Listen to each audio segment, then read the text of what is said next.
The five of heart, it indicates that someone is jealous of you or someone is leaving. Which can also mean a breakup, a emotional and a relational change, divorce. It can also signify sexuality and intimacy, a just and fair decision that the person wants to be just and fair, or a just and fair verdict is around the corner. New home, public display of affection, being right, doing right. The native wants to, and the card is suggesting the native to do the right thing and be right. It can also indicate a new opportunity, a female friend or relative.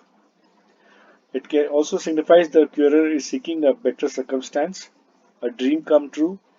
It signifies a female dress, health, feminine thoughts, any kind of proposal which brings joy. It also indicates fulfillment of dream. It also suggests us not to take any hasty decision.